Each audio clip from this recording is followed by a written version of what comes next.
Добрий день. Триває 90-й день України. Hello, we're on day 90 of Ukraine's resistance. It's been exactly 3 months since Russia attacked Ukraine. Today with us we have Lviv's mayor Andrii Sadovyi and Snizhana Stetsenko, senior officer of the morale and psychological support of the 80th Separate Paratrooper Brigade. We'll be talking about the city and the war. The floor is yours. Slava Ukraini. It's a great honor for me today to be here together with Snizhana Stetsenko. Please join me. Svetlana represents our 80th Air Assault Brigade. They are our heroes, and it is up to us today to help all of our military who are working on the front line, defending our freedom at the front line every day. In these 3 months, over 5 million Ukrainians have passed through Lviv. About 200,000 have lived in Lviv for a while. These are Ukrainians who, trying to escape a bombardment and missile strikes, have found shelter in Lviv. As of today, about 150,000 Ukrainians are in Lviv, getting maximal support and aid that we can provide. We have Ukrainians in 237 institutions of culture and education and sports. Majority of these are communally owned institutions and organizations. 107 schools today host IDPs from different parts of Ukraine. This is a very difficult time for our city, but believe me, for all of us who are at the front line, for all the people who are at the front line, they're having a much harder time. Recently, there are many questions about the new school year. Last week we had a briefing with the directors of all the schools, and we decided that starting on September 1st, we will do the best to reinstitute full-fledged instruction in our schools, so that in-person schooling in our schools. And over this time, we have to resolve the security issues so that every school has a functioning shelter. If it doesn't have a shelter physically, we have to find premises nearby where the children can safely be, because the question of safety is priority number one. Likewise, very important for us is to build one of the largest rehabilitation centers in Europe. We started this work in Lviv already because we are hosting many of our civilians wounded, including women and children, including seniors. We have over 1,000 such people being treated in our various hospitals in Lviv. We've decided, and we're going to implement this. We're going to call this rehabilitation center Unbroken. On June 10th, we plan to hold a massive donor conference here in Lviv.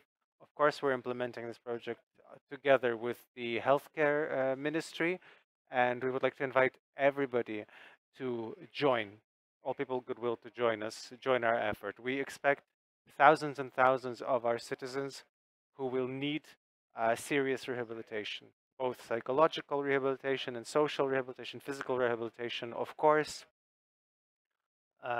We're going to need implants and prosthetics, the entire scope of problems that we have to resolve and that we'll continue having to resolve. These past 30 days have been quite long, but it's a mere moment for the world.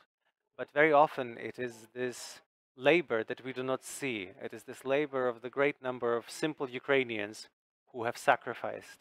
Yes, we are proud of our military who are at the front line, and Svetlana will tell us more about the 80th Brigade, but I would like to once again thank all of the Lvivians and Ukrainians of goodwill who over these 3 months have been providing help, have been hosting people at home, have been feeding, have been doing their best, have been doing all that they can, and sometimes doing the impossible, because we are one big family. Thank you. Slava Ukraini. Perhaps let us maybe let us give the floor to our other guest, and then we'll go to questions. Pani Snizhana, I would like to first ask you. Yesterday we saw the video. It's true. Yes, Lviv boys from the atheist brigade destroyed a lot of their colleagues from Pskov. We don't like this word. They're not colleagues, but how and where and how are Libyans fighting today? Thank you for this question. I want to say that first of all, I'm extremely proud to represent my unbroken. I love this word. My unbroken heroic air assault 80th Brigade. I would like to say that we were caught by the war in southern Ukraine when we were getting equipped, so to speak. This was extremely difficult for our enemy because we were preparing to enter into the territory of the United Force Operation in eastern Ukraine, and so we were ready to take positions and engage the enemy. And the engagement, the fighting was hellish in southern Ukraine. While the boys were holding the line there, here in Lviv, we were holding the line for the income of our operative reserve, our volunteers from different corners of the world, and volunteers who brought everything to the base, even without waiting to hear from us what we needed. So I would like to use this opportunity to thank them. The brigade, I'll repeat, we were working in Mykolaiv and Kherson regions. Our brigade led counter-offensives to liberate many localities. The intelligence officers would attract fire and destroy the bases, arms bases of the enemy. One of the units have gone through Bucha and Irpin, have been through the hell of. We cannot fail to mention our gods of war, our artillery. They keep increasing Russians' losses every day. So, but just 2 units have fully destroyed the Russian forces in the while trying to cross the Siversky Donets, the river Siversky Donets, which were especially popular in the social media and Facebook. And today in Donbass, which is also quite hellish, people are holding the line, holding the defense quite well. As of today, the command point have given me this information. The personnel of the 80th Brigade have destroyed 5 battalion tactical groups, 47 tanks, 136 armored vehicles, 27 artillery systems, 11 multiple launch rocket launchers, 4 helicopters, 1 plane, 187 cars, and 9 drones, and 5 cruise missiles. I would like to state that over 300 of the personnel have been awarded the Bogdan Khmelnytsky Order of Courage. Over 100 have been awarded by the Ministry of Defense and the General Headquarters. The brigade has now 3 soldiers who have now been awarded the title of Heroes of Ukraine. Unfortunately, 2 of them posthumously. Now, unfortunately, there are losses in the war. But thanks to these heroes who have paid the ultimate sacrifice, our units and detachments continue our unequal struggle. With time, we will tell about each one of them. As the president has said, our difference in arms is 1 to 20. Well, we can guarantee you that the personnel losses, greatly outweigh this ratio. Many more Russians die in payment for 1 colleague of ours. To conclude, we work as one body. The artillery covers the maneuvers of the offense units. The intelligence defines the plans of the enemy. Everybody knows why they're where they are, why they're at war. Each of us has to believe, has to help, and has to support the armed forces of Ukraine. Все буде Україна. Glory to Ukraine. Слава Україні. Thank you.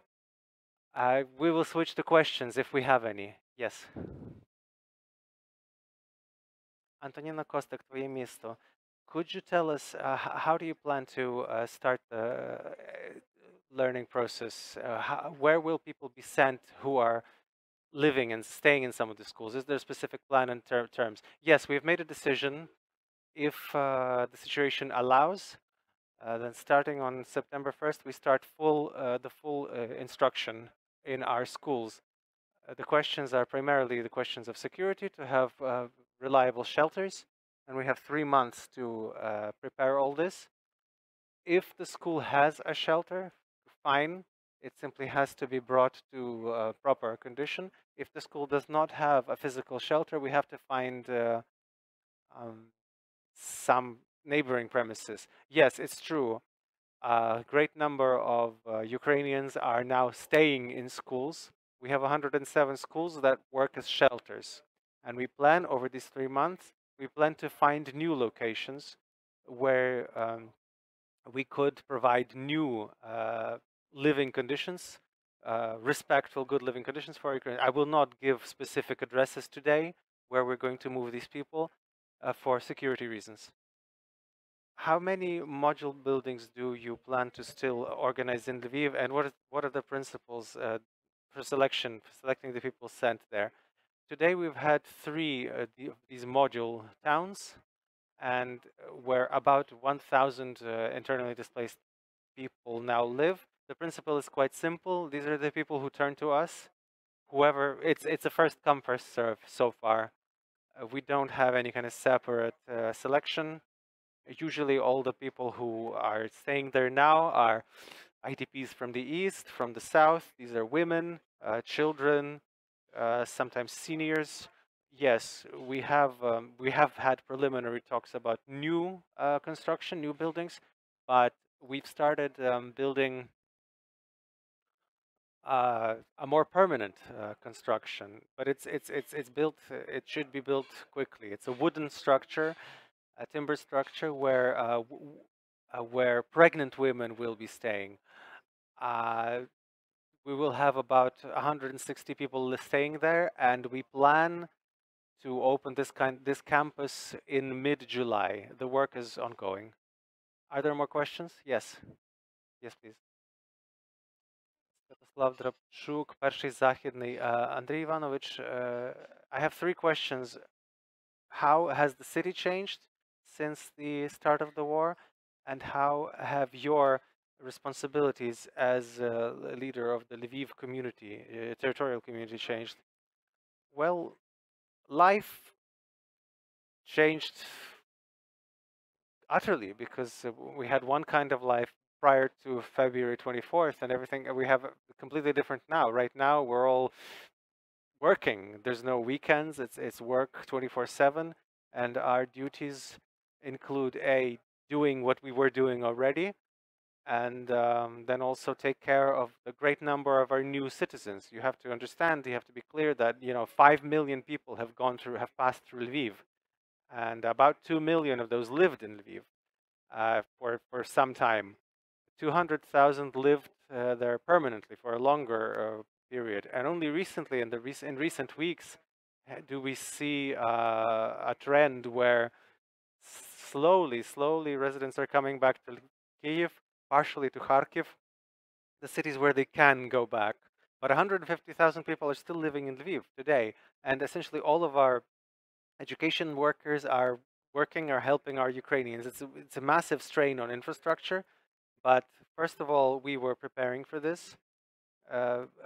For a month prior to the Russian aggression, we started working with the possibility of hosting temporarily displaced persons. And then 6 months prior to the start of aggression, we started working on resilience, on providing the opportunity for water supply in Lviv without electricity. And so when 3 electric plants were attacked and parts of the city remained without water, the residents didn't even feel this, because the reserve system turned on and everything worked. And our firefighters had were equipped to put out fires.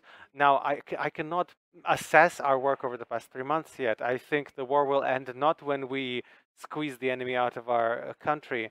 The war will end when we have rebuilt our economy and our state, once everybody's back home. This is a long, arduous, titanic labor, and you have to think not in months, but in years. This kind of responsibility is on our generation, and I think it is a great honor for us, because we have the opportunity to witness the conclusion of war that has been going on for centuries, and this independence that we are clawing back, that we're beating out, becomes stronger and stronger. A Ukrainian passport is an object of pride. It's a document that is regarded by all the countries in the world with respect. And we see this admiration all over the world, the admiration for Ukrainians and our victories. It's an honor to live in this time.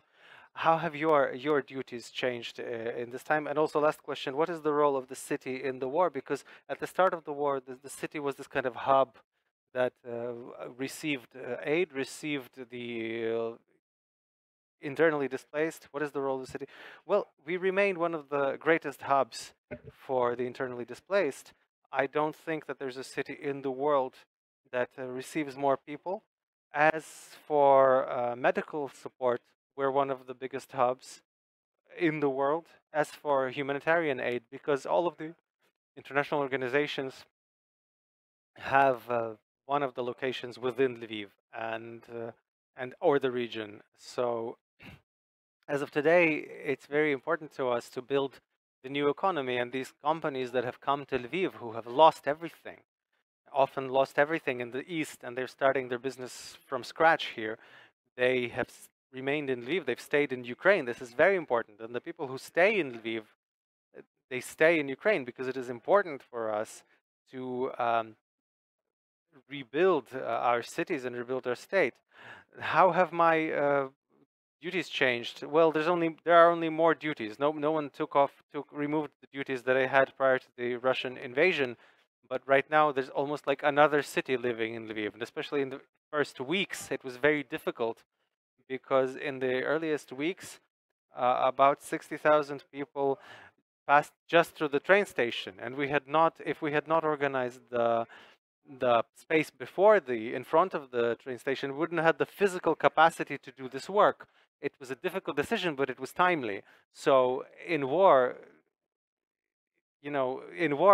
the winning side is the side that has the strength and the honor.